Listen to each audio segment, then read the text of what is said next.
you have an insatiable craving for a sweet, sweet podcast where you can listen to discussion on everything from music, TV and games, to politics, space, sports, and so much more. Do you like off-the-wall conversations and the most amazing segments with just the right amount of crazy? Well, you're in luck. Welcome to the place where three cool cats from Canada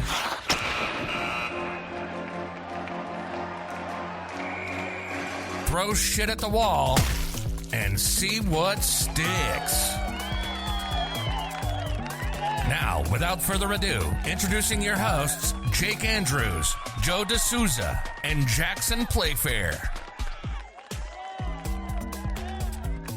What's going on, guys? See What Sticks, episode 14 on deck here. How you guys doing tonight? Doing it awesome, man. Just living, loving life. How have you been? Busy as all hell. School's a coming. It's knocking on the doorstep, but seize life by the balls and all that. We're gonna make it work, just like this fine podcast. Nice. What's going on with the school there? Why don't you fill us in on what you're doing? Oh, you know what's going on with school is with the COVID craziness. So I'm in school for communications, if anyone's interested. And with COVID, nobody is going to campus. Definitely not in the fall. So the whole school is doing online from home.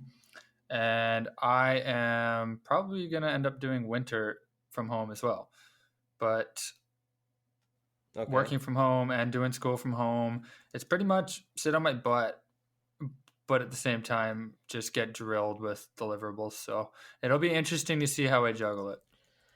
Yeah, dude, it's such a weird dynamic getting busy with stuff again, but like still being at home and like just like I'm coaching like Bantam AAA hockey this year out in Vancouver, and like just the way that even that stuff's had to change and adapt. It's like minor hockey's been the same for like 40 years, and this is finally the only thing changing it. And like school's the same way, right? It's all been done the same way for forever.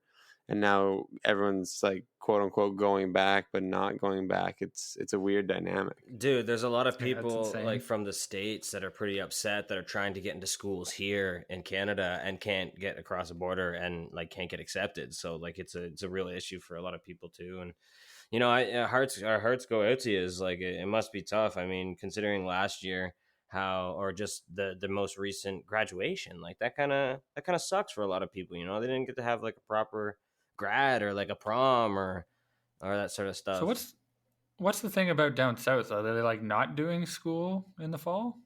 Dude, I don't think they give a shit about anything. I think they're all going back to school. Why are people coming up here to go to school? It's just madness. No, no, but like it's also a lot cheaper, and the quality of schools, like the universities in Canada are pretty, I guess, renowned or as well established as being really high quality education. So there's a lot. But compared to like Ivy League, though? Well, no, like so that's the thing is like if you're gonna go to like Ivy League stuff, that's the top tier. But like Canada's cheap and also really good. So yeah, I think it's just like the dollar is what is the craziest is like factor is just how the U.S. dollar is worth so much more. Because like you can go to school for like $10. Yeah, dude, it's a joke. And because like international students in Canada do pay way more, but it's even in the States, dude, which is weird. Like if you go to school out of your home state, you pay way more money.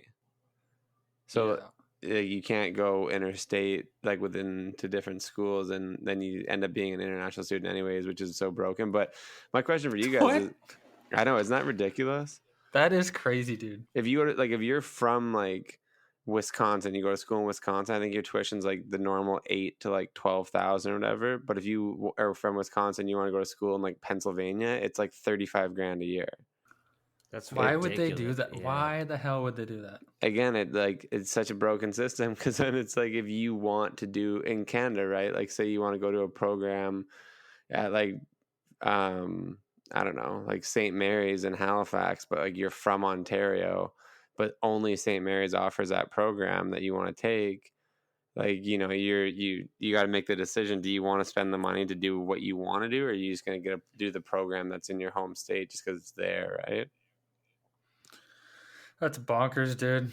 Yeah. Like, I don't understand why they would restrict it. You're gonna restrict enrollment and therefore probably not get the best candidates and not the best graduates. But you said you had a question for us, right? Yeah, I was just gonna say, like, with you going back to school all online, and not having to get into like details of finances, but just that, like, there's obviously no discounts going out because school's online, right? They're not like, oh, new 2020 50% off tuition. Like, you're still paying what I would assume is the same tuition that you've paid last year, as is everybody else, right? Well, that's why people are upset, though, right? Because that's not the same. That's not, you're not getting the same value out of that, you know, that cost. Because like when you go to school and you're on campus, you get like person to person interaction. You get to talk, ask questions with the professor afterwards, or go for lunch with them, or you know, have, you know, people around you that you talk to. When it's all online like that, there's a certain degree of separation that, you know, there should be some sort of compensation that goes into that, but they're just like, nah, we gotta still make our money, I guess.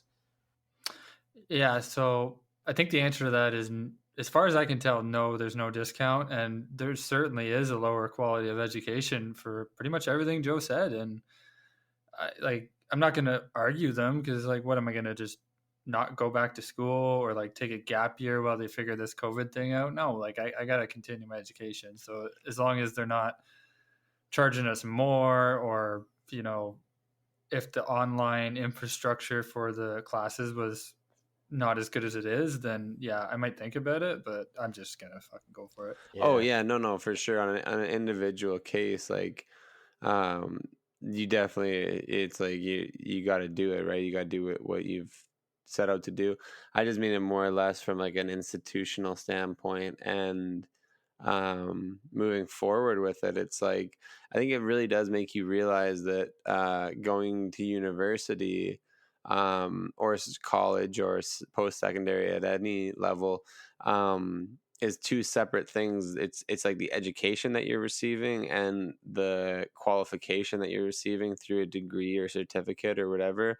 But then there's like the experience of what you're doing, right? And I think that like Joe said, going to university right out of high school or close to it, the experience is what you're really looking for, right? Like, you want the experience of like meeting people, partying, doing all those like things that connect you and make relationships and network. Keg stands. Yeah, being a beauty at frat parties. No, but that versus utilizing school as a tool, right? That I would say, Jake, you're probably more doing now. Like, you're getting the expertise and the requirements necessary to take a step forward that you want to do, versus a bunch of kids who are going back there to like party and get away from their parents and drink alcohol, and you know what I mean? Yeah, we touched on that in a past episode too, on like the difference between like how, Jake, you had mentioned being like just go up and ask the questions, or do you need to do, figure out what you need to do from the professor, because they're right there.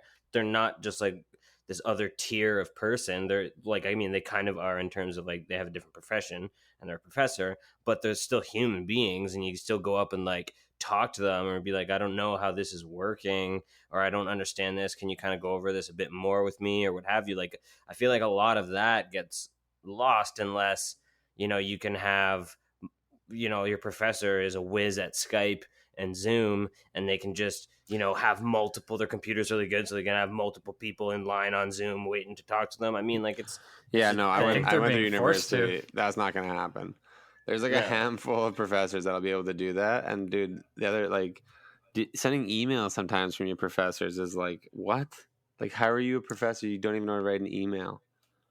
I think they're being forced to like kind of get up to speed with the online, because there's not really an alternative, right? What was your original question though, Jax? Nothing really. Essentially, I just wanted to have the conversation of just, oh no, yeah, I do remember my original idea that I was thinking. I guess just like the morality of that, and like the understanding that you're going to back to school. Like, do I think I'm being like ripped off, or? Not you individually, but more or less as a whole. Because again, like I say, I think your situation is a bit different because you wouldn't be moving into a house with like 4 of your buddies to go, and you know what I mean. Like, I mean it for the sense of the kids that are say you're fresh out of high school and you're gonna go to school somewhere. Like I've been thinking about it, and I'm like, dude, I think I would like if I had the ability to, I would not go to school this year. If I was like a 19, 20-year-old kid. I for sure think I would skip the year and like just go get a job and work and save money or travel or do whatever and hope the next year it like comes back. Would you guys agree with that? If you're out there for the experience, totally. If you're there for the education, maybe not. But I think there's a big difference between programs. So if you're in like a science program where there's lots of labs, like how can you possibly have a quality science degree education online? I don't think it's really possible. Well, like, what if you're training to become a nurse or a doctor or something? That's interesting because I think that there is some give in that field because there's a friend back home who even when COVID was really heavy or like just gearing up, I think that they still kind of have like retain the social distancing thing and keep the labs going in some fashion. I could be totally off that because it was like right. How do you run experiments from home though? Well, that's the thing is that I think that they're you don't. You don't have access to the facilities, right? Dude, that's the thing. Like that's why when you compare something like that to like a business degree or like studying psychology or something along those lines, like there are things that are very easy transferable to an online system, and then there's all other things that just in your mind it doesn't seem like it would work, which is like kind of makes you think about university as a whole and like realizing that it's such a scaled thing that is like it's not every program is not the same. You're not going into like there's not a one solution that's going to fix the problem for everybody, but I think that that's like it could be a good lesson moving forward to stop treating it like it's all one thing all the time, you know? I think that's an interesting, very interesting perspective of being like it's a good opportunity to treat it like it's like for what it really is, which is supposed to be an education. I would love to get like if we ever had somebody in the audience that listens to this whenever it is and wants to comment on like, oh yeah, I'm a science student, or oh yeah, I'm a medical student, and like what are they exactly doing to accommodate them? Are they sending them equipment to their house and then doing labs with the professor in the laboratory and then like a Zoom call or something? Or like I would be interested to see how they're doing it. Yeah, I mean, are they just canceling labs and saying, "Oh, sorry, science students"? Well, same for art students too, because like if you're gonna go for say visual arts and like actually writing and painting or sketching or that sort of thing, like or sculpting, like that's that you have to be in the room. Do they still do that? Oh yeah, is sculpting a degree? No, but it's part of it's part of like probably part of an architecture degree or something. Yeah, like there probably is a class. Yeah, a class. Joe, what do you think about as a drama student? Like, because they can't really conduct like productions and stuff, right?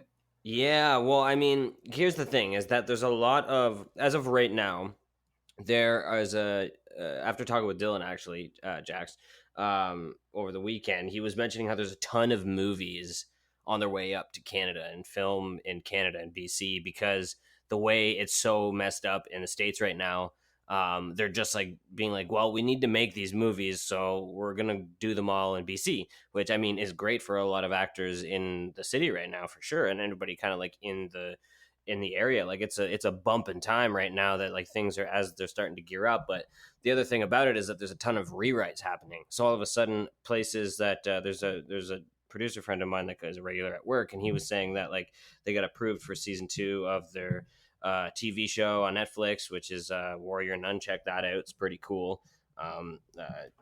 Say Warrior Nun? No, it's Warrior Nun. So it's like a quick little plug, but it's basically like the Matrix if Neo was a girl that didn't want to be a nun but like became a nun. And the friggin' Nebuchadnezzar. That's what I said. Is it the Warrior Nun? Yeah, it's totally. It's actually based on a comic book, and it's like a comic book type. Okay. Yeah, and it's actually pretty cool. I watched the whole thing. It's pretty cool action, and it's charming and it's funny, and I love stuff that has to do with like Catholicism. Like it's got this sort of Da Vinci Code vibe to it, right? And so like I got two. Anyway. Yeah, go ahead. Well, I was just to quickly wrap up my thought about what's going on with like drama and that sort of stuff, to, you know, kind of pull it all back to that, was that I think that they're probably going to try to do some sort of like still come to campus, but like a massive social distancing thing. I'm not sure. Or maybe they'll just say no drama right now, or maybe all the courses in the first. Well, I mean, the thing about first year courses is that first year courses in drama are, at least in university, and from my experience at Queen's, is all theory based anyway. Basically, most of it, like 90% of it, is like the theory of drama and the theory of like Shakespearean, you know, theater pieces, like theater in general, what the theory is. So there could be just a whole bunch of PowerPoints that kids got to deal with for a year. Who knows? Or just no drama for you. Yeah, no drama for you. Only real life drama for you. In my life. I got a question or two for you. So, question one: have you guys watched The Order yet? Have you watched any of it? Yeah, I've watched an episode or two. I've read the script. I've read most of the script. That was last time season. We talked about it. You had an episode, right? Dude, I started watching Yu-Gi-Oh! On Netflix. I got a little wrapped up with that. I haven't Blue Eyes White Dragon, bro. Dude, Blue Eyes White Dragon. The heart of the cards. Episode 1, dude. He gets his blue-eyed white dragon ripped in half, just devastating, and then his grandson goes in and murks him like it ain't nothing. I watched that a while back too. I did not see that coming at all. Well, Joe got me all jazzed up about Dragon Ball Z. Yeah. Fireball Z. Dragon Ball Z. And apparently that show is just kept under lock and key on the internet. Like, it's impossible to find unless you want to be a little dirty internet pirate and go steal it, which I don't agree with. That's a good show on Netflix too, Lock and Key. Oh. But no, sorry. Going back to, without letting this thing run off the trail or run off the tracks too bad, I have not seen The Order enough to comment on it, really. Yeah. But your bro is in it and Thomas is in it, and it's a good show. Yeah, well, we've been over this. Now that I know that Thomas is in it, I might have to watch it. But the reason I haven't watched it is because my brother's in it, actually. I refuse. No, I'm just kidding. So you don't watch LetterKenny either, then, eh? No, I watched the early seasons of LetterKenny, and I watched LetterKenny on the back end every once in a while. But are you just like, this hockey guy is a jerk face? Yeah, he's mean, dude. He bullied me my whole life growing up. No, I'm just kidding. He's a good brother-ish. I like LetterKenny, but like LetterKenny is like a very, in my personal opinion of it, in what I've watched, it's a very like time and place show. Like, it's kind of like Trailer Park Boys in that sense. Like, I'm not going to sit down and like binge watch Trailer Park Boys every night when a new season comes out. But like, if I'm having a couple of drinks and hanging out, I'll put it on and have a good laugh. And LetterKenny's kind of the same. Yeah, it makes for sense. The people that it's catered towards, like the people that love it, they love it. And the people that don't get it just don't get it.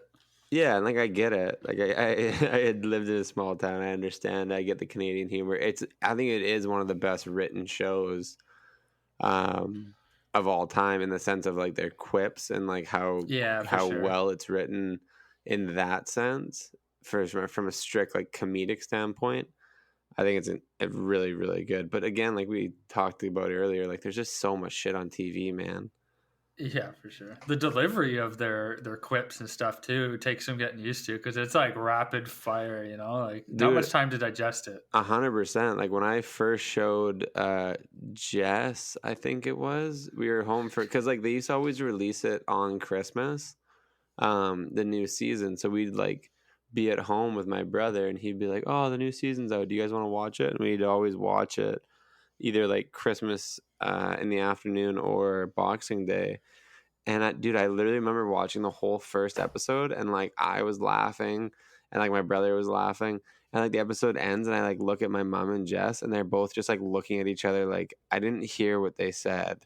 like half the time. And I'm like, yeah, you got to be dialed in. You got to be like, for sure. Yeah. You got to listen to that show. But that's why it's good, I think, right? It's a show for smart people too, because like you're right, the quips are like very intelligent for like basically a show that's like filled with shit talking and like one liners. Fast too, like like that. I think that's where it is. Like really that like they speak really fast. So like it might be a second before it clicks what they said, and then you don't have time for it to click because they're already saying the next one. Yeah, dude. And like that's the thing is Jared Kiso, who writes the show, with a couple other people. I'm actually finding their names right now. Sorry, I just forgot. But Jared and Jacob Tierney write the show, and that's a big reason why they ended up on Crave. Is because they wanted to reserve the right to the creative part of it, right? So they wanted to make sure that they would be able to write every episode and also kind of shape the way the show goes with the people that are in it. And I think that's part of the reason why it's so good. So Jared is like Wayne in the show, and Jacob is the main Glenn. Guy, right? Yeah, he's like the preacher, kind of like the. But anyways, yeah, it's just so well done, and like they're both really smart guys, and they've been in the business for a long time. And Jared was like a hockey player from a small town in Alberta, so he's very much in that realm. And then Nathan Dales also is another one of the stars who plays Wayne's like best buddy, Daryl, and so they all kind of write together. But my point being is that it's just a very smart show by a bunch of smart guys. So I'm not surprised it's successful, and it just nails who it's trying to market to, right? Well, and I would say it's like not even just successful. Like if you look at it compared to like what Corner Gas and what's like Downtown Abbey's not Canadian. What's the other one? There's Kim's Convenience, which is kind of blown up recently. What's that detective one? I know what you're talking. Murdoch Mysteries. Yes, that's the one. Is that Canadian? Yeah, people love that show. Yeah. Like older generation love it so much. But I would say that LetterKenny is probably the best Canadian program of all time as far as like quality, and I haven't even seen that much of it, but I could tell like just from the following it has, the level of well, maybe Trailer Park Boys is a bit above it. But see, Trailer Park Boys to me is funny because it aired first on Showcase, right? So have you guys ever watched Kenny versus Spenny? Yeah. Dude, Kenny versus Spenny is one of my favorite shows. Like I used to binge watch that show on late night television, and then it went to YouTube, and like they have all their episodes on YouTube. But like going back to Trailer Park Boys, that show was out for like 4 or 5, maybe even 6 seasons before it really like it had a cult following, and then it like blew up in the public eyes, right? And became huge later, and then it got re-picked up, and then eventually Netflix bought it, and they started making their own episodes in the latest seasons. So I think that's the thing with Oh, sorry, go ahead. Well, I was gonna say it's even big in the States now too. Like, did they even get the Canadian humor that's involved in it? But that's what I mean. Like, I think they've just developed their characters to such a point that it just works. But same thing with LetterKenny, dude. Like LetterKenny had a sold out US tour right when COVID hit. They were like in Buffalo, New York when everything got canceled. They had to cancel their whole tour, but they sold out like they like put out their dates for a tour and like sold out within like a matter of 2 days. So then they added like extra shows, sold those out within like a day. And eventually they were doing like 2, 3, sometimes 4 shows in the city that's of like all the way across the US. It was crazy. I can't say I'm surprised because like small town America would probably eat that shit up. Yeah, exactly. Joe, you were saying that there's like you like the Catholicism sort of theme in shows. There was a show that I immediately thought of you, and I didn't even know you liked that kind of thing. I saw a preview on it. I can't remember what service is on. It's either on Netflix or Amazon or something, but it's a show about the Pope, like the new Pope. Okay. Have you heard of this thing? No, is it like a documentary or? No, it's like a full-fledged show with I think Anthony Hopkins is the old Pope, John Paul II. It's called Two Popes, isn't it? Yeah, I think so. And I was watching the preview. I'm like, man, this looks good. Like it's controversial, but like very historical and very like high level. Like, there's a lot invested and the stakes are super high with, the head of the Catholic order. So you might like that. I would check it out. That sounds pretty cool. I'm definitely going to check that out. Also reminds me, I don't know if you guys watch Lucifer on Netflix, but that just got released season 5. Michelle loves it. Dude, yeah, like I was like, I'm not sure, like I'll check it out, but because again, like I love the like angels, demons, like that whole mythos and stuff. I love that. So I was like, I'll give it a shot. Like this was last year. I'll give it a shot, check it out. And I binged it. Like it's actually pretty funny, like surprisingly funny, and it's actually really charming too. Like it's one of the cool concepts about it, which I really like, is that so Lucifer is he's the guardian, he's the king of hell, and he gets bored. He's sick of working, so he goes to Earth for vacation, and the whole show is him on Earth. He opens up a bar and everything, and it's just he's on vacation. So like he's on Earth and he's basically trying to have as much fun as possible, and then he stumbles upon how much fun it is to investigate murder mysteries and crimes and shit. So then he goes out and it's actually pretty cool. But like there's that whole element of like, the angels coming down and like used to be an angel and how he's like upset that everybody blames him for the shit that they do. It's like, no, I'm the one who freaking. He's like, Lucifer's like, I'm the one that like basically condemns you or puts you in your place for doing bad things. I'm not the reason why you do bad things. And he's sick and tired of that. So he goes and sees a psychologist. And then it's so funny. The psychologist is like working through his freaking shit, like that he's got trying to figure it out. And he's trying to. She's got the hots for him too. She's got the hot. Yeah, it's a great show. Like it's fun. It's kind of campy and stuff, but it's a fun watch. So there's that. But what I wanted to discuss real quick as a little shout out is one of my friends, Adam. Lucas Chardon, he's got a band with Spenny in Kingston, from Kenny versus Spenny. So no way, yeah, dude. They released a video. It's called if it looks like the Spenny Band. Spencer Rice, but he plays the guitar, no and it's actually pretty good rock. Like Adam calls it like dad rock, and it's pretty good. Like it's like 70s, 80s. Early 90s type, like soft rock, but like with a little bit of hard rock elements, like just like decent quality rock stuff that you'd kind of hear from, maybe Tragically Hip or something like that type of in that genre. So I thought Kingston. Yeah, it's in Kingston. I thought that was kind of pretty cool. So shout out to those guys. I got a couple points for you. So one, Lucifer is undoubtedly a good show. I kind of find the actor who plays Lucifer a little corny. Now, Michelle hates me for saying it because she absolutely loves the guy. Oh, he totally is.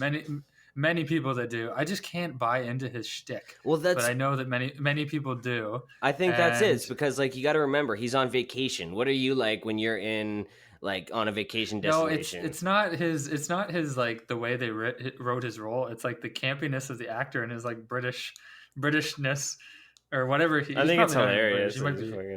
Yeah, so like to each his own. He's a British. Have you ever watched? Have you ever watched Supernatural? I think I asked you this before. I haven't. Yeah. No, but I was gonna ask you. Oh, dude, if you like angels and demons, it's 15 seasons of like the best angels and demons type shit ever. Dude, that and, has like ghosts and monsters. That show has like a cult following too, man, and that's actually filmed in Canada also. I'm pretty sure. And I know why. Yeah.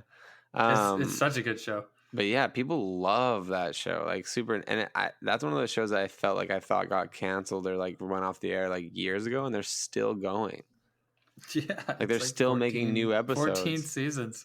Dude. And I told you before, like just watching it through, we're only on like season 7. I'm like, how can they keep going for another like 7 seasons? But with Spenny, he's around Kingston all the time, eh, Joe? Have you ever seen him walking around? No, I haven't. But there's a lot of friends that have been like, yeah, man, like he comes into work all the time. He just gets some drinks and goes home. We had him into him and his girlfriend were in the restaurant he used to work in, and you know where Manders lives, eh? In those apartment buildings. Yeah. He lives, or I think his girlfriend lives in the apartment building right beside his. So I see him walking outside there like all the time when I'm over visiting him. You ever like say what's up, dude, or like? No, I don't want to like. You don't disturb the guy. Fanboy him. Yeah, he probably goes to Kingston because he's like, people are gonna leave me the fuck alone. Yeah, true. But that's what I mean. That's a guy that like 99% of his day, I bet you no one knows who he is. Like, like we know who Kenny versus Benny is, but like that's you'd be surprised. I know, but like, yeah, I guess it was a pretty decently sized show, but. There's Dan Aykroyd though. Like he still, as far as I know, lives like just outside of Kingston. Yeah, and Dougie Gilmore's around there too. Yeah. So like, because that's the thing. Sons are from there too. Yeah, we're just. They're big. Yeah, dude, they blew the fuck up. Hey. Yeah, we're just name dropping Kingston people. I was gonna say this whole episode we just called people that we kind of know from Kingston. All right, well, I got a good segue here. We'll get us off this. We were talking about COVID before and the implications on the education system.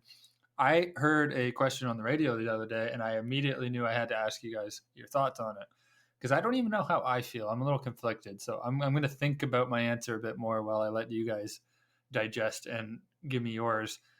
They're thinking about introducing the idea of mandatory vaccines to return to work. So if your employer tried to institute a mandatory vaccine, and should that employer be able to fire people that don't take a mandatory vaccine? Oh, that's so loaded. Yeah, because there's both sides of it, right?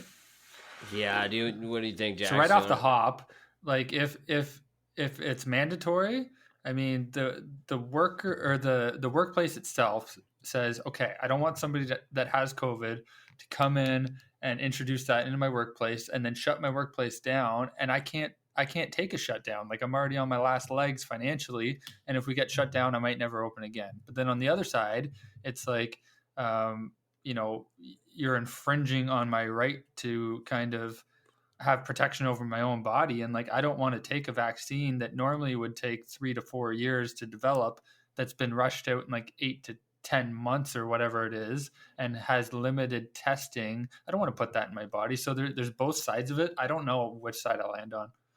Yeah. I don't know. I think like from a business standpoint, like you said, like it's such a wide variety where like if it's a big corporation, like they have means to go and do other things. That doesn't necessarily, I don't think it's outrageous to be like, if you want to return to the office, you need to have the vaccine that's approved, like through the government, through the country, whatever. But if you don't, then you can still work from home and continue what you've been doing for however long it's been, if you can. I think you phrased that really well. Being like, if it's approved by it, like that's a thing. I was like, if it's approved by, workplace safety. Dude, I know we've had this talk before on the podcast. Like we never talked, like we never got a vote for democracy. We never like my vote was never tallied. My name was never put in the hat. But ultimately, like that is the game we've all decided to play at such a high level in the world today. And it's like, that's kind of a part of it. Like I know the US has so much doubt in their government right now because of everything that's going on. But like Canada, to an extent, other than like all the people in Alberta and Quebec who hate Justin Trudeau, but like other than that, or not Quebec, I guess mainly just Alberta, that hate Justin Trudeau. I don't know, man. Like I think the whole point of having a governing body is that like if they come out with something like that, we're supposed to trust it, Yeah, that like because the one thing is that like you can end up being the anti-vaxxer nonsense that you hear about a lot of different things that it gives you and causes all these different health issues and whatever. And then the other like big fear was like what I had mentioned in a previous podcast that my buddy Trevor had said. He was just like, nope, not getting it because then we're all going to turn into zombies, going to do something that's going to kill us all. And blah, blah, blah. But having said that, like that is like the crazy conspiracy tin hat foil fucking, this is the end of the world type scenario bullshit that, people can really easily latch onto. But having like after you, Jax, just had said, in like a very practical, like basically conservative way, saying like, no, like listen, like if you it's the same idea as if when you're going over like to vacation destinations, it's like you should have these vaccines before you go, because you could be susceptible to brutal diseases that you'd have no immune defense against. And having that like as a mandatory workplace standard, then like, I mean, I'm kind of behind it in the sense of like, you know, like we want to make sure that everybody's safe, and how better to do that unless to guarantee that everybody's been vaccinated. Yeah. So yeah, I mean, yeah, it's such a hot button topic, but I just feel like for the most part, I don't know, man. Like, maybe I'm an idiot, but I feel like I would just get the vaccine if I could go back to like, I don't know. There's a part of stuff that I don't like. I don't mind. Like, I don't mind wearing a mask in public now at this point. I don't mind having to like sanitize my hands everywhere I go. I don't mind all that stuff. It's just like the stuff that we are not allowed to do because of it. Like, go to large gatherings or go back to the movies or like do stuff like that. Like, I would take a vaccine if it like gave us that stuff back, I think. No? yeah, absolutely. Like, how do you think we got, was it measles? That was the big fatal disease that we got rid of basically completely. Was it measles or polio, or maybe both of them? But they're like non-existent. They used to be like raging disease, murderous, dude, fucking polio things. used to like kill more people in the world than cancer, bro. For a long time, for like our history, I'm pretty sure, like a big chunk of it. So that suddenly it just disappeared. Or cow disease, that was another one. That was like, no, like these are vaccines that weaned all this stuff out so that we're all basically immune to it. So it's like, why? It's just because we're a new generation, right? We're a new generation. It's new information to us. Not a lot of us know the history of what has already happened. People don't like being told what to do. No. So if you're like, you have to get the vaccine, they're like, well, I don't want to get the vaccine. Yeah. Don't make me do it. I think there's a big difference between, you know, there's probably a very small segment of the population that says, if we knew the vaccine was 100% effective and that it's been tested properly and we know it's not going to like affect us adversely, I would for sure 100% take it, because who doesn't want to return back to society? I think the lack of testing understandably makes some people nervous. So where is that tipping point where you say, is this a big enough risk to me to take at this point, because I don't know enough about it, and I don't even think the people developing it have done enough research to know about it either? Like, is that a valid argument? Well, I think it's valid to be skeptical, but I think that skepticism should be kept in check, though. Like, the thing about it is that, like, yeah, it might feel quick that, like, this vaccine, but it's because the entire world has been working on it. Like, you know what I mean? They're going to have it fast-tracked, and that doesn't necessarily mean that quality of the final product has been compromised as much as it feels like it might be. But then again, like, having said that, I think that take a leap of faith at this point. Like, I mean, or at least not a leap of faith completely, but like have a little faith in the sense that like it's probably going to work. And you know, there's been a lot of trials. Probably when you're dealing with your health is like a big. I know, but it's like it's like the flu shot, though. You remember when you were a kid, like everybody had to get. Yeah, but how one. do you?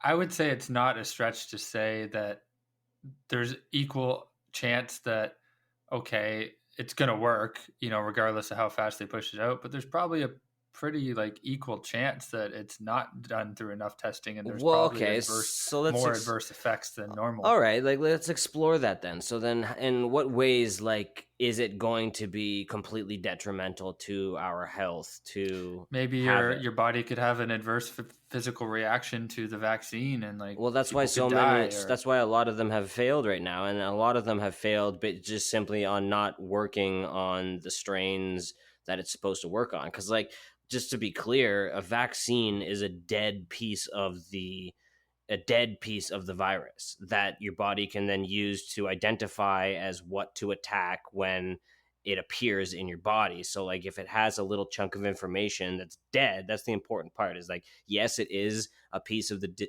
disease, or it's a piece of the virus, but it's like a non-active, non-working minor chunk. Like it's the smallest amount of information that it could be in order to identify. So that's basically the play, right? The play is to try and figure out how little of the virus can we use to allow everybody's immune system to identify the virus, so that if it does approach and enter the body, then your immune system can deal with it. So like, what are the other issues? Maybe immune system problems, but I mean, it seems unlikely. I think the whole trials are just basically trying to make sure that it works, like for the most amount of people. That's we need here. But I think part of the scientific consensus is that in any other circumstance, any vaccine would go through much more rigorous processes than is being done right now. And I agree with you. There's more resources pointed towards this, developing this specific vaccine. And I don't think you're wrong in any of the stuff you're saying. I'm just trying to like play devil's advocate and, push the envelope of any other side of it. Because I don't think there's really, like, you can't point the finger and say, oh, he wouldn't want to take the vaccine. He's a fucking jerk off. I think there's valid points for why somebody wouldn't want to take it. Now, if it's just like your buddy and you say, oh, mind control and fucking the government's out to get us. And like, I don't think that's, a valid point. But I think there is some valid concerns for safety, although I don't know if it would be enough for me not to take it. I think I would want to be part of the solution, and I would see a vaccine as that kind of principle. But yeah, because the fact that we don't for sure know, I'm not a scientist. No, I guess you don't need to be to get a polio vaccine either. Well, there's something interesting that I think that's something interesting that's worth talking about when it comes to like 100% certainty. And that's something that in a few philosophy classes that I took in university, where kind of discover that you can't really have 100% certainty as much as like we think we could feel like we should. You can have more than 50%. You can have, more than 50%. Yeah, but it's definitely almost impossible to have 100% certainty in any given thing. What do you think, Jax? A high degree, but. Yeah, I mean, I think so, like the idea of certainty is nice, obviously. But I would agree with the idea that there's nothing that's 100% certain, nor should it be, right? Like I think that's part of living life and making decisions and being a person. I think that the big thing to consider here, and I don't know if we talked about it a little bit last time on the podcast or not, but my friend who lives in the States and he's in medical sales, he put up a poll on his Instagram being like, the same question, would you take the vaccine? Yes or no? And like 70% of the people that voted on his poll, and I don't know how many people voted, but 70% said, no, I wouldn't take it. And I think that again indicates such a feeling of like how you view the medical system. And like, there's no reason for me personally to distrust the Canadian medical system and not feel 100% certain that when I go to the hospital, they're going to make sure that they're at least like trying to help me. You know what I mean? Like, that's a great point. Yeah. I want to ask you, because there is a parallel between the American health system and the Canadian health system in the for-profit landscape. But do you think the people answering 70% no really have a distrust of the American medical system, or is it more the political system and the fact that they hate Trump? I would say it's honestly, it's probably both. Yeah. I was trying to find the best way to wordsmith that and attack it, but yeah, it's both, dude. And again, this is the concept I was explaining to or Jess and I were sitting outside talking one night, and I was like, listen, you've never had the sick feeling of like when you go into the hospital and you're like, I think I am having a heart attack or whatever. They sit you down, they plug your finger into a little thing. That's a test. And they take your heart rate, they take your blood pressure, they'll put you on an EKG, and then if they need to, they'll do x-rays and they'll make sure everything looks normal, or they figure out what's wrong, right? Like each one of those tests in the States is like $2,000 to $10,000. So something that like we could like, fucking A. Dude, like today I could stand up and walk right now to the hospital, go get 45 tests done and walk out and not pay $1. That's sickening. Isn't that crazy? And you go to the States, it's fucking sickening. And you go in there to do anything and you leave with a bill for like 20, 30 grand. Like you go have a kid. It's like 40 grand to go give birth. Like, come on, dude. Exactly. And like people don't, I think especially in Canada, don't consider that people go into like life altering debt because they go to the hospital for one day, man. Like you break your leg and you have no insurance. Like I was just gonna say, you break your leg and you're like, nah, I'm good, man. Dude, listen to this. I've had this conversation with my friends in Arizona, like sitting around the fire, you know, having a bullshit conversation. And the guy's like, yeah, dude, I don't know. Like, I don't believe in the Canadian medical system. And I was like, what do you mean? And he's like, I don't think that like my money should pay for other people to like have their well-being taken care of. Like, it's not my issue if like they, wow. Dude. And I look at him and I'm like, man, so like what, like if there's like a homeless guy who's like walking down the street and, you know, he's just like, for whatever reason, he's homeless. He can't afford a home. He doesn't have a stable job. His wife left him. He just got back from the military, whatever his story is. And he's crossing the street and he gets hit by like a car and breaks both of his legs. Like, you don't think that guy should just be able to go to the hospital, get his legs fixed, and then like be, on his own to figure it out from there. But at the very least, like get his legs fixed. And the guy's like, no, man, like that's not my problem. And I'm like, that is the problem with humanity right now. And I was like, whoa. But I'm like, you have enough. Like, tax is the whole idea that you have enough and we're going to take some to make sure that everything else runs with no issues. And like, like I didn't get taxed as much as I get until I got like when I was in school, dude, I didn't get taxed on shit. I got money back all the time. Like, even when I worked jobs, like tax season rolled around, you got huge paychecks. Like, now that I'm at a point in my life where I have a stable job, I have a stable income, like I pay tax because like they're like, you got enough, dude. You can figure it out for what you do. This is for everyone else to make sure that like our buses work and our fire stations are there and our police and our hospital system.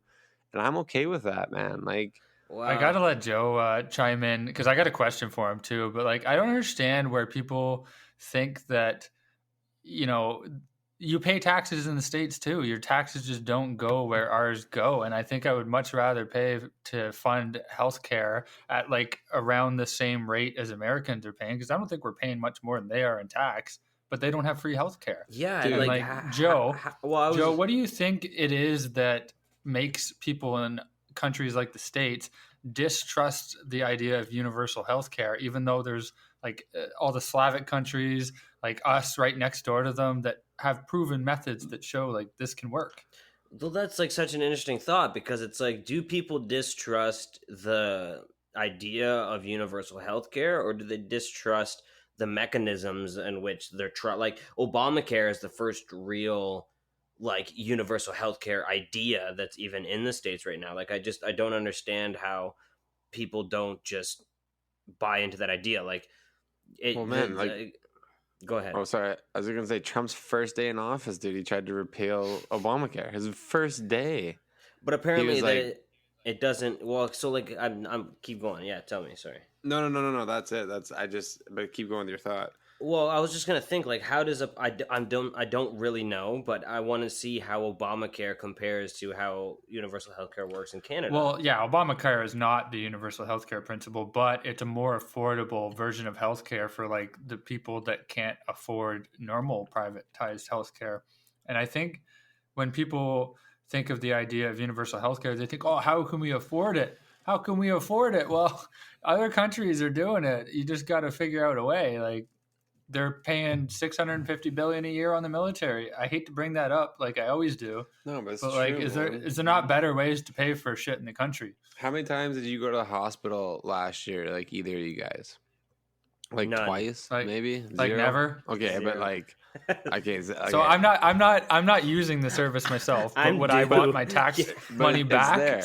I gotta go if I want to. Like, I need a checkup. I mean, in the sense of like, if I've been 2 or 3 times in the past year or two, I haven't wanted to bomb any countries. Like, I have not wanted any of my money to go to that. Did some of it? I don't know. I mean, probably. Defense of your nation is important, but how much do you need beyond what you already have? Okay. Like, you're already way bigger than the next 9 countries combined, and like. Well, that's also true, but it's like, what's the deal there, though? Like, let's unpack this for a little bit. It's like, hey, wait a minute. Why do you even need that much defense? Why? Because a lot of countries are pissed at you. Why are they pissed at you, dude? Well, like, what have you been doing?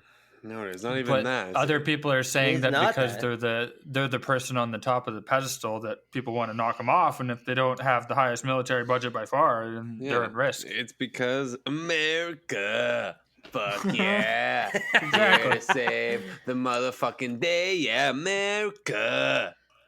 That's why, I mean, they don't need 650 billion. Spend 300 and you're still in the lead by far. I know. And like the whole you have much more for the health of your country and social programs and healthcare. I might have said this before on an earlier podcast episode, but the whole idea of spending that much fucking money on blowing each other up just blows my mind. Like, I just don't understand it. Like, I get, like, maybe it's because I don't know, like I took philosophy or something, and morals and everything just seem a little clearer to me. But just the idea of fucking blowing each other up with guns and shit, like whenever we talk, you're not a piece of shit. Well, Joe. like whenever we talk about, you're supposed to feel that way, bud. Yeah, we definitely have to talk healthcare and military and all that shit again on another one. Well, if I may, I Go did want to talk about something actually, and I thought that like this was today. So there's a few different people that I follow, Ben Shapiro is one of them, but there's also like Michael Knowles is one of them. There's a few different dudes that are also all kind of like sharing. Andrew Clavin's another one, sharing what's going on their Facebook profiles and stuff from the Daily Wire about holy shit, like, can we just say for a second that, like, have you guys heard about what's going on in Portland and Wisconsin right now? Yeah, the guy got shot by the police, and now he's a quadriplegic, and they're burning the city down. There's been 87 days of straight rioting in one of those two cities. I think it was Portland. And you know, they're rioting into car dealerships and blowing up cities and you know, causing just complete havoc. And at the same time that this is going on, there's a lot of Trump 2020 speeches going on about you know, like why a few people are going to be voting for Trump. And one of these gentlemen he's an older fellow, and he's Cuban, and he was talking about, let me just pull it up on my Facebook here so I can find exactly which one it was. But this guy was explaining how these ideas that are being thrown around about abolish the police and abolish prisons and abolish laws and abolish all these things, abolish America, essentially. These are all, he was talking about like how these are all things that are not new ideas to him. These are familiar ideas. And he's seen these ideas with Castro in Cuba, and how the whole communist play was not good for him and his family. Like, they came over to America to live in a country that is free and to have that, you know, quote unquote American dream of being able to not starve and watch everybody around you die because the system is just set up not for your benefit, but for the quote unquote benefit of society. You know, it was a pretty saddening speech, and to watch how he almost broke down in tears, and he was tearing up a lot while he was talking about it. And he was just kind of basically saying like, a lot of what this leftists are doing right now is be wary of what's going on, and like, don't dive into all these different concepts just because, you know, there's a snowball turning into a boulder right now. Those are my words, not his, but that's essentially the idea, is that like, listen, like, this is a serious issue. And you know, these riots, and they're shooting themselves in the foot. Like, the whole BLM movement is shooting themselves in the foot. All these leftists and everything. It doesn't look good. And I think that history is going to look back and say, you know what, like, these guys are not what they seem to be. And there's a lot of criminal activity, and I don't approve. And I just wanted to kind of voice that and be like, guys, like, stay diligent, and you know, like, get information from everywhere as much as you can, and you know, try and make the best decisions as possible. Try not to go out and join these rioters and blow shit up. And a lot of these riots are still being as far as what's the information that I'm getting from, you know, these different sources on like Ben Shapiro and Michael Knowles and all these other Republican, I guess you'd say, or conservative right wingers. They're just like, this is what's happening. Like wake up. Like, That's their perspective, and they're entitled to their opinion. That is, but I'm not like these. You're sharing articles about other things that are like these. This is not right. Like this cannot be allowed. This is not good. Okay, but Ben Shapiro's a wiener, dude. I don't care though. It doesn't matter. Like it's still plays. Let me say something here. So I like Ben Shapiro. I like Jordan Peterson. I like them for certain points that they make, not some other ones that they make. I wouldn't say that he's my favorite person. I wouldn't say he's right all the time. I'd say there is some truth into what you're saying, but I think that's also a narrow view that doesn't cover the entire spectrum. I think it's easy to say what he's saying from his ivory tower. He wasn't even saying this. No, though. Let me finish. So so even if he's not saying it, you're getting the information from somewhere that's kind of condemning these people for their actions. For blowing up buildings? Setting things on fire. The rioters, man. There's videos all over the place of what's going on the past couple of days. Like, you're not even letting me get my point out here. Like, I get you're frustrated, and I get you want a rebuttal because I'm like going down the rabbit hole that you don't agree with. But let me say my point. Now, I'm not saying that rioting is a good thing. I'm not saying destruction of property is a good thing.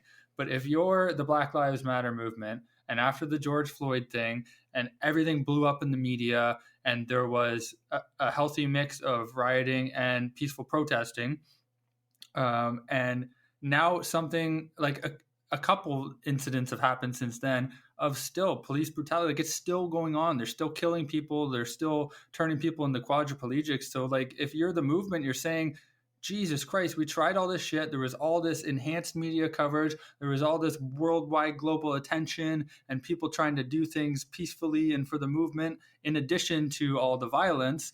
But it basically changed nothing because it's still happening. So why wouldn't they be angry and pissed off?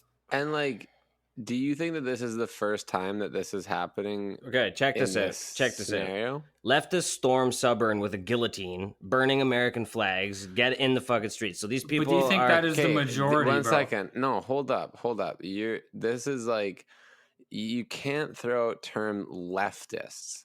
You can't be like, because dude, then if you're going to start doing this in this scenario, in this conversation, then I'm just going to sit here and be like, okay, well, Ben Shapiro and Michael Knowles and Jordan Peterson and all these people are rightists. That's fine. And then the conversation ends, dude.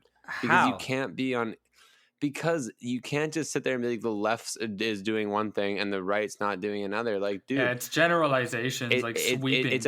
But my thing is, man, like, the problem with what consuming certain media that's trying to make each other's side look bad on both sides of the spectrum is it lacks perspective of the reality of human nature, dude. 1972, there were riots in LA. 1994, there were riots in LA.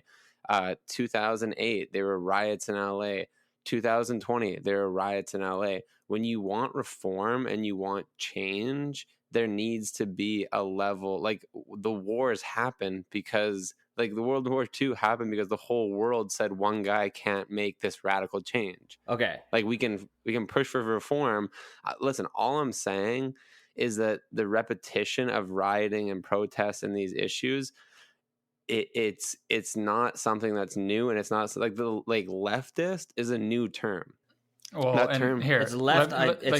Joe needs to be able to have. Okay. But what is left ideology? They like left ideology in essence is big government and the belief that people should like have the pro-choice, which is gay marriage, pro-life, which is abortion, gun control. Like, what are these like pro-left ideas that is then therefore directly causing rioting? We can't talk over each other. We can't get so heated that we're resorting to like mudslinging and stuff. Like, okay, we're all passionate about it. And Joe brought up a point that we're all like very invested in and we're getting heated here. Let's keep in mind that we want to give each person a platform to talk. So like, I agree with Jackson in the sense that radical change is sometimes precipitated by violence, and that's just the way things have gone through history. Okay, so because may I? A lot of times people, no, I'm not done yet. A lot of times people are pissed off because they're not being listened to, so their only resort is to resort to violence. And I'm not saying it's right, but I'm also saying that you can't make these sweeping generalizations that it's all the left and it's all one person and this violence is happening in the majority. Like, it's a small segment of people, and it's not just the left. It's jerk offs on both sides. Well, now you can go. Okay, well, I don't necessarily agree with that at all, really, because the whole idea of what's going on with these riots is being from Black Lives Matter. Black Lives Matter has been on record to be said to be Marxist. They said it themselves. The person who runs it, the lady or the dude or whatever, can't really tell. So let me just go over a few things, like ideologies that are left-wing ideologies, so that it's clear. So it's social democracy, right? So that is the idea, and collectivism and Marxism. Karl Marx, Friedrich Engels, these are all ideologies that are minority rights, again, right? Economic equality, and these are all people that are fighting for social norms and social justice and respect, right?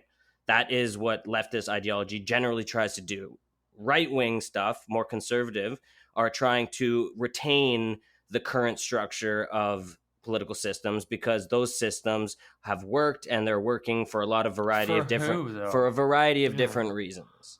Okay. They're not working for everybody though, Joe. Like, the principles can't be cut and dry and just applied like unilaterally across the board. And how can you say the political system is working right now in the United States?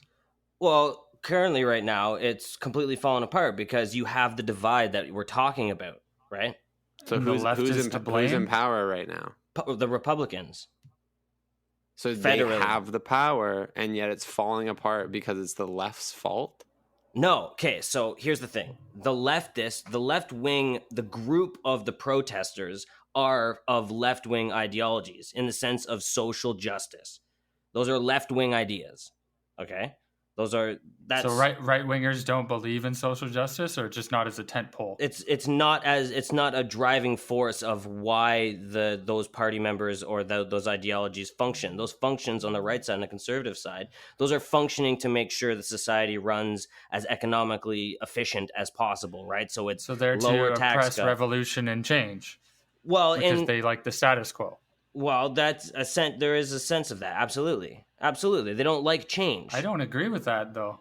Well, That's why I don't consider myself right or left, because I think there's flex that needs to happen in any situation. Absolutely. So this whole left-wing right thing wasn't necessarily what I wanted to talk about. What I wanted to identify when I brought this up was that, okay, so ignoring the leftists doesn't matter, the obviously that it's a Republican Daily Wire thing. So of course they're going to throw the word leftist for all the right reasons. You're coming across as a right-wing nut, and I'm saying I know you're not. I'm saying I know you're not. I know, exactly. But... So let me finish what I have to say because it's my turn. So I agree with everything that you guys are. I agree with everything that you guys are saying. What I'm drawing attention to, that's the problem, is not left-wing or right-wing or those things. The problem is that people are blowing shit up. How is that not a problem? That's a huge problem. We already agreed it was a problem, but there's an underlying cause for it. And I'm not saying everything is justified, because there's some morons coming out there doing shit. Okay, so here's another thing, is that... Dude, you're putting a microscope on one aspect of it to just make your point. No, okay. Yeah, it is, dude. Because how do you figure? Also sit there... How do I figure? Dude, because the idea that it's like, of course, no one's going to sit there and be like, they're blowing shit up. Good. Like... But I guarantee you two things. One, I bet you 5 out of 10 people that are rioting doing those things, if you went up to them and asked them to list you 3 leftist, socialist ideologies, they wouldn't be able to do it, man. Exactly. That's the problem.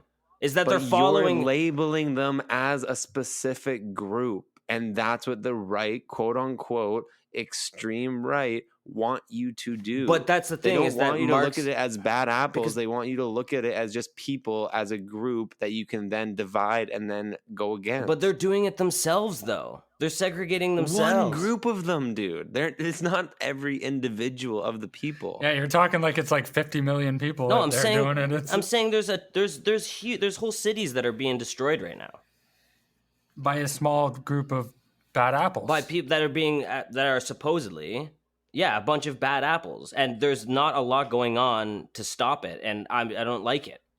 Yeah, because like you're not on the ground to know that there's not a lot to be stopping it, though. I know there's people in those communities that are going out trying to say, no, don't riot. It's not good. As many videos of you see as like air quotes, people blowing shit up, there's videos of people being like, dude, this isn't what it's about.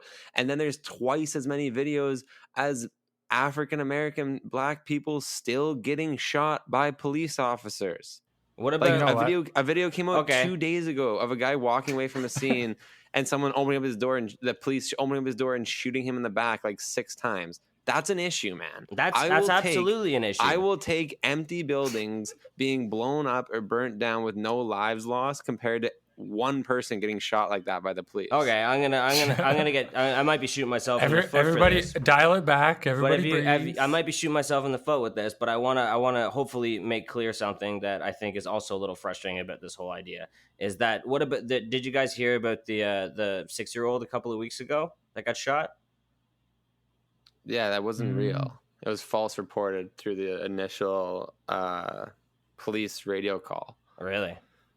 But it wasn't a 6-year-old. It was like I think it was like a teenage man or something. No, there was a teenage man, but there was also a child that got shot. That nowhere was on the news. With what we need, like, what kind of context is this? So there was this kid on his bike, this little kid on his bike, and this dude just walked up and shot the kid, just like across the street. Shot the kid. Nowhere in the news. Some crazy Nobody knows shit that goes on in the Nobody world. knows it. I would say, why is that not? Why is that not? Well, Boys. here's the thing: is that it was. I'm gonna shoot myself in the foot, so don't hate me for saying this. But it was a black guy. He was a criminal, and he shot the little white kid. Where was that on the news, dude? You white people and Spanish people do bad things too. Oh my goodness! You can't identify his race and then be like he was a criminal. And like, dude, well, see, that's the thing. Is like I shouldn't. But you're consuming so much. But I shouldn't have to censor myself about that when that's the whole problem is that there's this divide between all the races right now, and that's what's fueling. You're not making it any better, though. Right now, yeah, is the only time there's been racial divide. Right now. No, dude, there's been racial divide from the beginning of time. Of course. There's been we're experiencing our level of it as we go through society at our age and time and all these aspects but of it. It's not making anything better to continue segregating is what's going on right now. There's constant divide, more divide, and it's causing more criminal. Because it's all the attention is there's what's happened to actually make everything better. There hasn't been that much because Trump doesn't want to touch anything. Joe Biden's coming in with all these different things about I believe in Black Lives Matter and this whole organization, and I don't disagree with the idea of what Black Lives Matter is trying to portray, but the organization isn't that great in terms of its communist ideals supposedly, and what they've been clearly saying is what they want to do, like the head of the movement. Okay. Is the Black Lives Matter movement the Republican Party? I will mute people. I'm calling it right now because we have the Republican Party. We have 5 minutes before segments, and this was the worst possible conversation to get into before we had to pretty much stop talking. No, because we can unpack this for hours. We'll pick it up another time. See, if we can't even have the conversation, then that's another issue. We're not, Joe. It's not that we're not having the conversation. It's just we don't have enough time to go down the rabbit hole. Hardly. Or we could just we could record. I'm standing in the center, and another day. I'm standing in the center, and I'm saying I don't agree with this. What's going on this side? And you know what? I'm gonna say I don't agree with a lot of things that are going on this side either. There's all these things. I'm right in the middle. But it doesn't sound like you're. It doesn't sound like you're in the middle. That's because I'm disagreeing with something that everybody's behind right now, and I feel like there's a lot of people that aren't noticing what's wrong with it, though. There's a few things that are not going right. I agree with the whole justice and everything. I understand that. That's what I get. But I don't agree with the rioting, and there's not a whole lot stopping the rioting, and there's a lot of people that are just like, oh, it's okay, they're rioting, doesn't matter. I don't agree with that. But this isn't a conversation we can have within the next, even half an hour. There's so much to it, and we'd have to keep our composure and talk it through. But I'm saying, we don't have that much time. And I'm glad you brought it up, but I'm also thinking like at some point we got to put this to bed and move on, and we'll come back to it. Yeah, absolutely. I'm sure. But let's keep some level heads. But let's keep the conversation going, because I've shown some frustration, obviously, and then you guys have shown frustration with me about even having frustration with it. So I think that we should continue talking about this sort of stuff. I think you're within your rights to have your frustrations, and you have your right to your opinion. Yeah, well, I'm not a right-wing nut for thinking this, just because the one article that I was referencing said leftist. Is like right away that just caused fireworks. Like, no, but it's not that you said leftist. It's just like some of the points you're making make it come across like you're more right-wing than I know. Well, I'm just saying I disagree with a lot of shit that I don't like, that I don't think is right. So I'm allowed to say that. Am I not? I thought that's what the whole point is. It's not just because we don't believe in... It's easy to say that, but it's easy to just stand there and be like, I don't agree with it. It's like, yeah, dude, no one agrees with the rioting, but then you're like, nothing's being done of it. And then you're trying to also say that the problem of why nothing's being done with it is because of these other movements. No, that's not what I'm saying. True. That completely generalized what I had said. I was saying I'm identifying something that's not cool. That's not good that it's happening. Yeah, that's not good. And I'm just... Okay, so who's in power right now that has the ability to do something about the rioting? Well, okay, so that's not the point, though. What the point I'm trying to make is that we should be you guys are arguing with each other, and this is frustrating me. Well... So I'm saying, Joe, your argument... You're saying that you're being generalized in your argument, but you're making a lot of generalizations as well. So, I mean, it goes both ways. I think I'm being pretty specific on why I am frustrated with why nobody No, but you're making generalizations as what you contribute the problem to, and like the problems that you see. You're not okay, so I'm diving into the details. I am trying to deep dive into the details, but then I'm getting picked apart about all these little words about that I'm using this or that, and that's not cool, because that's not, you shouldn't think that way. That was one thing he said, and I'm trying to be objective. Listen, we don't need to rush it. We got 14 minutes here. We can figure out segments later. I'm not trying to put words in your mouth at all. I'm saying that I understand the perspective that you're coming at it from, but it's not a solutionary. Like, you're not trying to find a solution. You're just saying, I don't like it. No one's doing anything about it. And the problem is, and then you put something out there. No, I was trying. Whether you like it or not is a touchy subject right now. Yeah, and it is a touchy subject. And I understand that I touched some nerves with both of you when I brought it up. But at the same time. You touched some nerves with society, dude. Sure. It's not just me and Jake. Oh, with society, what about all the people's businesses, or the people that are like getting told that they need to cause refuge for all these rioters because they have nowhere to go, and there's no police to stop what's going on because they're trying to abolish the police. So that, like, what I'm trying to do is that identify that if we don't keep talking about it, and if we don't keep bringing it up and saying like, okay, I agree with this, I don't agree with this, I don't like that, and here's why, then we're not going to have any sort of solution develop at all. Things are just going to run rampant. And I think that it's important that we have the conversation. If you guys don't like having the conversation, well, then clearly. No, we're trying to have the conversation, but everything we give as a counterpoint to what you're saying, you don't listen to it. You're just trying to reinforce your point. No, because you're attacking my character instead of we're talking I'm not attacking your character. I defended your character. Dude. No one one time has attacked your character. How do you figure you called me a right-wing nut? How do you figure that's not an attack on my character? No, nobody, he said you're sounding like a right-wing nut, and you are when you look at the big picture and the things that you're making claims about, man.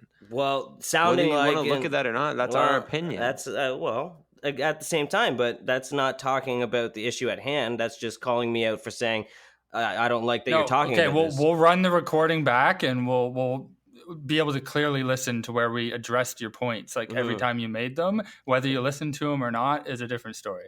Now, I will want to move on to some segments. Can we please do that? Yes. Thank you. All right. We will come back to it, I promise. And Joe, we love you. I'm sorry if you felt like you were attacked. No, that's not. It wasn't our intention. I'm just saying that's what it did feel like. But at the same time, like that, it clearly shows that a calm conversation can't really happen when things are so heated and touchy, which is exactly the reason why I think it's important to talk about it, even if it gets touchy. Dude, I'm not finished. Just continually make these claims that aren't true. It never How do you got figure touchy. What do you mean that claims that aren't true? Come on, man. How did it get touchy?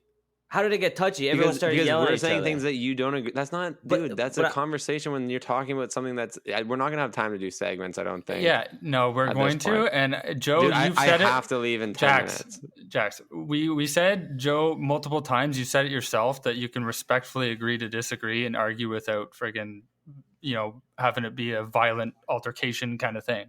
So we can come back to this conversation, but we're going to have to start it at the beginning of another episode so we have enough time to unpack it. We don't right now. Let's get into this really quickly. We're going to skip Would You Rather. Joe, be continued. You got trivia lined up? I do, yes. Okay, let's do it. It's time for Lightning Round. Lightning Round. Lightning Round. All right, hit it, brah. Question number 1. How many soccer players should each team have on the field at the start of each match? 11. Nailed it. Yeah, that was quick. 1 for Jake. I know my soccer. I know my kickball. Number 2. What year was the very first model of the iPhone released? 2007. Boom. 1-1. Really, eh? Yeah. I was going to say like 2000. Yeah, dude. I was so close to saying 2008. All right, question number 3. What is often seen as the smallest unit of memory? Computer. Kilobyte. Yes. Ooh. Kabam! 2-1. Question 4. Yes or no? You gotta be quick on this. Is Java a type of OS, operating system? Yes. No. No, it's JavaScript. Jackson. Shit, Jackson yeah, for the win. Java is coffee. 2-2. Yeah. No, okay, 2-2. Guys got to be quick on this because we're only going to 5 questions here. So this is the tiebreaker. All right. Which email service is owned by Microsoft? Hotmail. No, Outlook. Gmail. No, it was it was Hotmail. Yeah. Jake got Didn't it they change it to Outlook? They did, but it is Hotmail. It's Hotmail. It's basically the same It's the thing. same thing. Yeah. Oh my god, did I win trivia? Is it only 5? It's only 5. Yes. You win, bro. Oh, You're a champion. All right. Oh my God. What's weird in the world today? Oh my God. He didn't just do that. Oh my god! Oh my God! I'm so happy I won trivia. All right, Jackson, hit us. Hit ya. Well, you can hit what's me if weird? you want to. But My what's weird? I see. What is weird in the world today? Savagery. I can get us started if you need some time. Yeah, you go ahead and start us off because I got to get my mind around my thoughts here. All right, so what's weird in the world today? It's not so much what's weird as what's cool, because there was a CEO a while back that gave every one of his employees a $70,000 minimum salary back in 2015, and he was called by Rush Limbaugh. I can't really say his name. A Republican douchebag in the American political system, and I don't say he's a douchebag because he's a Republican. I say he's a douchebag because he's a douchebag. In my opinion, he called this guy. He should fail, and then he should be used as a business like MBA case study on why socialism will be the failure of everyone. And then when the CEO, who tripled his value of his company after doing this, spoke out like recently and said, now he's being used as an MBA case study on the successes of giving your workers more salary. So I thought that was cool. That is cool. That's interesting. Jackson? We can unpack that on a later episode because there's some juicy nuggets to that. I like it. You want me to go or you got it, Joe? Yeah, you give her. All right. Well, basically, it's more or less just kind of like going back to what we talked about earlier in Canada with how I feel like how well the country's handled this whole pandemic per se. But essentially, there's more airline jobs getting cut, which they're kind of saying that the more jobs that continue to get cut, the more the U.S. should look at supplying more of a stimulus package to their people. Because I'm pretty sure the U.S. has just gotten one $1,200 check, where now they're trying to talk about adding a $600 a week extra benefit to unemployment. and some other options. Where now in they're Canada, talking about it. yeah, now like what are we 8 months into this thing? In Canada, we've been getting, for those who needed it and qualified for the right reasons, like $2,000 a month for the past like 8 months now. So I definitely just want to say thank you to our country for what we have and where we are. And I'm happy that we are able to feel at least somewhat stable, because it truly is terrifying to see how unstable things can get when things run off the tracks a little bit.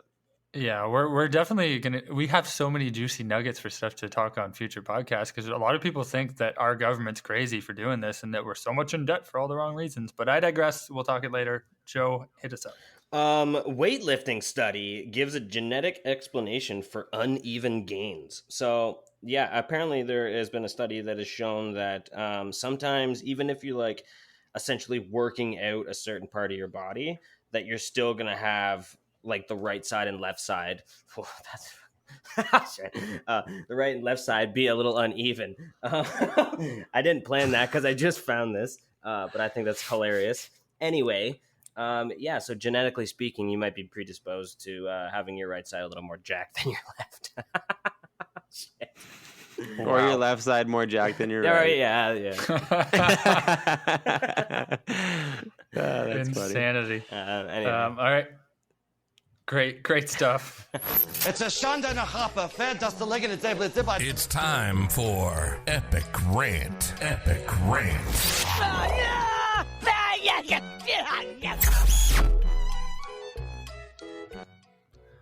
Okay, so what I wanted to do for my Epic Rant is something I kind of already touched on, so I'm not going to do it. But I will say shout out to Donald Trump and his corrupt postmaster general for like rigging the post office. That's a federal offense. They should be prosecuted for fucking with that shit. But I'm not going to talk about that. What I'm going to talk about is I saw an article in the Ottawa Sun the other day that apparently online models make more cash than doctors and lawyers, according to a study. Now, I think that this was heavily influenced by a certain company's outlook of their own financial potential. But it's kind of crazy that we live in a society where online models who take pictures of their boobs can make more than people that save lives or defend the innocent. It kind of speaks to the entrepreneurial spirit of our society right now, but it also speaks to some pretty grim, realizations about where we are as a society, where we can allow that thing to happen. Now, it just comes down to audience, and it's the same reason why athletes make so much and firefighters don't, is because ratings sell, and whatever people are willing to pay and put eyes on is going to be worth more money. So it's kind of sad, but kind of understandable at the same thing. You guys have any? Yeah. Nice. I don't know if you like that or not, but yeah, I like that. No, that's a fair point. Yeah, tune in. I'd like to talk. Well, I was going to say, tune into a future episode when we all discuss why centrism is the right way to go. Well, we're going to talk about a lot of things, but yeah, for sure, it's all love here. We're gonna laugh at ourselves and how heated we got, but that's part of being like passionate about certain things, and we all love each other. So if you guys listen to this and think, holy shit, they're at each other's throats, they're going to murder each other next time they see each other, I guarantee you Joe's going to go out and burn some chicken, then he's going to go over to Jackson's house very soon, and he's going to give him a big fucking hug and a pat on the ass, and then they're going to have a drink together, and it's going to be business as usual. We'll play some tennis or something. That's family. And don't worry, guys, I'll take care of Joe. I'll make sure he learns. He's going to learn. Put you in a headlock. All right, boys. All right, good job, boys. Love you guys. Chat soon. Another fun one.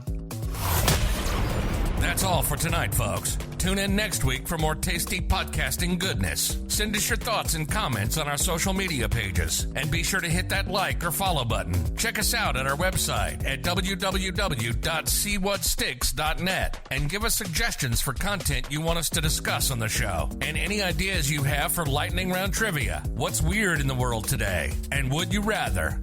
Until next time, Splat Nation.